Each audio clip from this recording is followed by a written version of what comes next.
हाय दोस्तों, मैं सल्लभ जैन आपका स्वागत करता हूं ओरा न्यूज के एक फ्रेश एपिसोड में।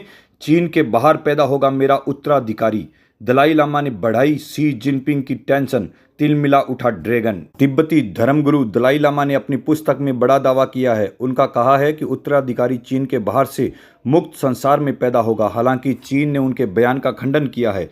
चीन के प्रवक्ता ने कहा है कि दलाई लामा राजनीतिक निर्वासन पर हैं। उनके पास तिब्बती लोगों का प्रतिनिधित्व करने की कोई अधिकार नहीं है। हाइलाइट्स। अपनी नई पुस्तक वॉइस ऑफ वॉइसलेस में तिब्बती आध्यात्मिक गुरु ने की भविष्यवाणी, चीन ने किया खंडन। उनके पास तिब्बती लोगों के प्रतिनिधित्व करने का कोई अधिकार नहीं है। दलाई लामा ने कहा है कि उनका उत्तराधिकारी चीन के बाहर पैदा होगा। उनकी नई पुस्तक में यह लिखकर आध्यात्मिक गुरु ने 6 दशक में बीजिंग के साथ उनके विवाद को और हवा दे दी है। हिमालयन क्षेत्र में पड़ने वाला तिब्बत पर चीन के नियंत्रण के चलने पर उपजा था। वह देश छोड़कर भाग आए थे।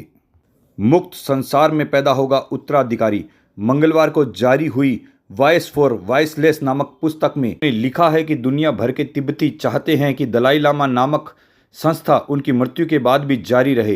हालांकि इससे पहले उन्होंने कहा था कि उनके साथ ही आध्यात्मिक गुरुओं का सिलसिला रुक जाएगा।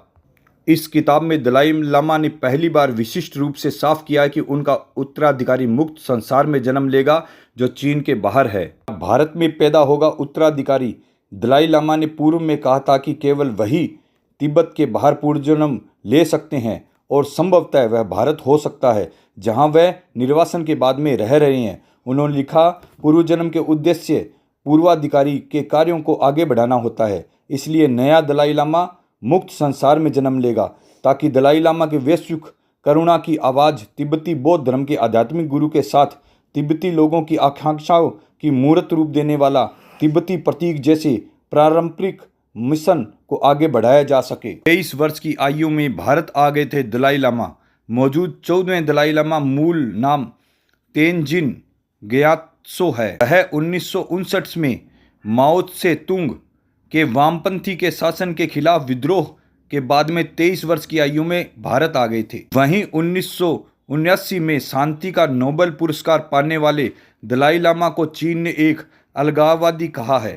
चीन का खंडन। इस संबंध में चीन के प्रवक्ताओं माओ निंग ने मंगलवार को कहा है कि दलाई लामा राजनीतिक निर्वासन पर हैं, जिनके पास तिब्बती लोगों का प्रतिनिधित्व करने का कोई अधिकार नहीं है। जीवित बुद्ध दलाई लामा की वंशावली की स्थापना और विकास चीन में हुआ और उनकी धार्मिक स्थिति और नाम भी चीन के सरकार द्वारा तय किए गए थे।